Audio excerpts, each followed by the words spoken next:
6 महिने उलटलेले आहेत आणि त्यामध्ये आता ती म्हणजे 24 फेब्रुवारीला निघून गेली. तर तुम्ही त्यांना नंतरही आचलशी तुमचं काही बोलणं झालं असेल, कोर्टात तारीख पेशी चालू आहे, त्यावेळेसही काही बोलणं झाले असेल ना तुमचं? भेट होत असेल. ती हा तिच्या आई-वडिलांना भेटण्यासाठी येत असेल ना? हा, ते भेटण्यासाठी नाही. जी तिनं काल न्यूजवर बोलती ना, की सक्षमची मम्मी मला कॉल करत होती, कॉल रेकॉर्डिंग बघा.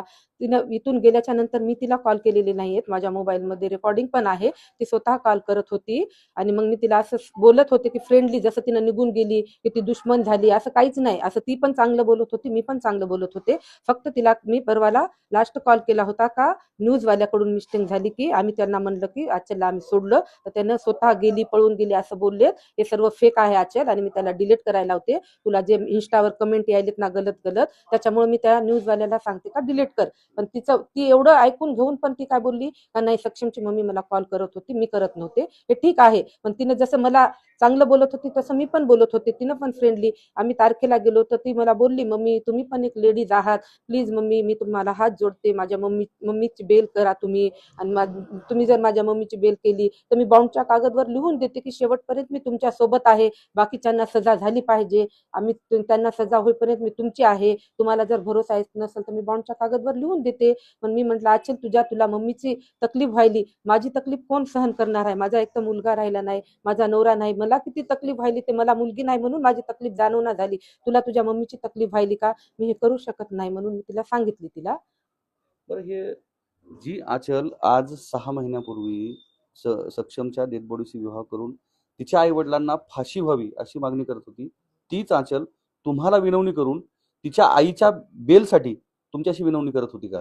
हा, तिनं इतके दिवस म्हणत होती ना, माझ्यामुळं सक्षमचं असं झालंय, मी त्यांना माफ करणार नाही, मी शेवटपर्यंत अशीच सक्षमची बनून राहील, त्यांना फाशीची सजा उम्रकेची सजा झाली पाहिजे. बरेच न्यूजवर तिनं बोललेली आहे, सबूत पण आहेत. पण ती आता बोलती की मम्मी माझ्या मम्मीची थोडंसं बेल करा किंवा असं हे करा.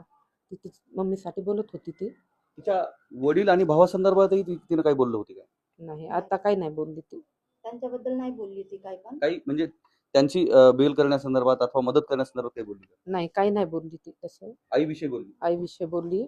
पण मला पण तिनं तसं बोलली तर मनाला खूप दुःख वाटलं. पण मी म्हणलं जाऊ द्या, शेवटी मुलगी आहे म्हणून आम्ही सहन केलं ते. आणि तिला तिच्या मम्मीची जाणीव दिसते आता, पण तिच्यामुळं माझा मुलगा गेला याची जाणीव जी आई 9 महिने 9 दिवस पोटात ठेवून लेकराला लहानाचं मोठं करते. शेवटी 20 वर्षाचा केलेला मुलगा त्यांनी 15 मिनिटांमध्ये माझ्या लेकराचा घालवला. तेव्हा माझ्या जीवाला काय तकलीफ होत असेल ती ती तिला जाणवली नाही ना. तिला तिच्या मम्मीची तकलीफ जाणवती. एवढंच मला खूप अपेक्षा होती की आचल आमची आहे आणि शेवटपर्यंत राहील. पण आता तिच्या मनामध्ये काय आहे ते मी सांगू शकत नाही सर. काय मदत करावी अशी तिचं म्हणणं होतं?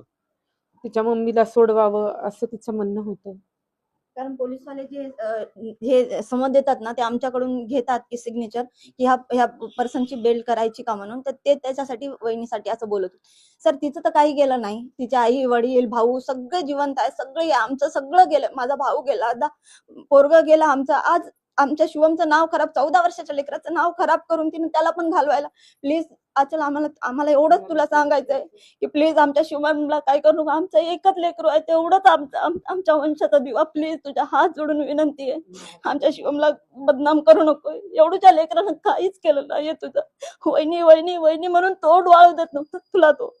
कधी तुला तो वाईट पण बोलला नाही. तू खोटं बोलली त्यानं मला सगळं दाखवलं. ठीक आहे, तुला प्रॉब्लेम होती तर त्याला बाळा बाळा बाळा म्हणून तू बोलायची. लास्ट एप्रिल पर्यंत ती चॅट त्यानं मला दाखवली. प्लीज आचल, तुझ्या हात जोडून विनंती आहे आमची की आमच्या सक्षम गेला आमचा शिवमला, आमच्या काही नाही. तो भाव मारून टाकल तर आमचं वंश बरबाद होऊन जाईल. प्लीज आमच्या टाकू नको. तुम्ही आता ते ज्या पद्धतीने तिने आरोप केले तिला काय सांगणार तुम्ही? आचलला काय तुमचं आव्हान आहे? सर आचलच्या मनामध्ये काय आहे हे तर शेवटी आम्ही जाणू शकत नाही. पण तिनं जे बी काय म्हटली ना ते आम्ही तिला हो हो हो म्हणूनच हे करत होत्या.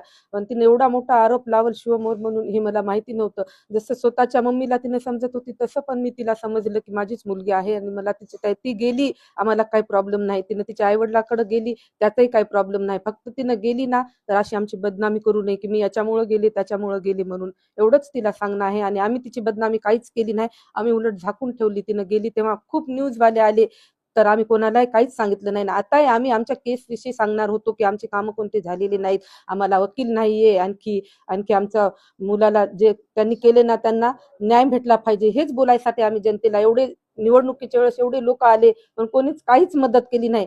सर्वजण त्यांचा त्यांचा फायदा करून गेले. केस चालू पण झाला नाही तरी आमचा असं तमाशा झाला. त्याच्यामुळे आम्ही सर्व ठीक आहोत म्हणून समजून राहिलो. पण आचलला एवढंच सांगणं आहे की ती गेली, आम्हाला काही प्रॉब्लेम नाही. ती आली तरी काही नाही, जसं तिला आम्ही मानले ना शेवटपर्यंत तिनं तशीच आमच्या मनामध्ये राहील. पण तिच्या मनामध्ये आमच्याविषयी जे असे हे भावना आहेत ना ते चुकीच्या आहेत. जे तिनं चुकीच्या खूप चुकीच्या आहेत. जे माझा मुलगा लहान तिनं भावासारखं बोलत होती ना, आता त्याच्यावर तिनं आळ घालायली, हे खूप खूप खूप गलत आहे. हे तिनं खूप चुकली याच्यामध्ये, एवढंच सांगणं आहे मला. तुम्हाला तुम्हाला वकील बऱ्याच वकिलांनी वकीलपत्र देतो म्हणून सांगितलं होतं. स्वतः गुणरत्न सदावर्ते सुद्धा म्हणले होते. मग तुम्हाला वकील अद्याप नाही मिळाला? अद्याप नाही मिळाला. ते वकील ते बोलतात का सरकारी वकील नाहीये, सरकारी वकील लावावं लागतं, असं कोणता प्रायव्हेट वकील लावावं लागतं तुम्हाला स्वतःला. सर मी एकटी घरामध्ये आहे, प्रायव्हेट वकील कुठून लावणार? माझा छोटा मुलगा आहे, मी पैसे भरून त्याला मुंबईला तिकडे शाळेला टाकले आणि मी आता कामाला पण नाहीये, मी घरी आहे. आणि सरकारने एवढं 3 महिन्यामध्ये तुम्हाला जॉब देतो, पैसे देतात, हे भेटतात ते भेटतात, काहीच कोणीच मदत केलेली नाही. आम्ही कसं राहिलो ते आम्ही आमच्या प्रॉब्लेममध्ये खूप प्रॉब्लेममध्ये आहोत आणि आणखी आम्हाला प्रॉब्लेम करायचे नाहीयेत. तर तिला जे करायचे ते तिनं केलं.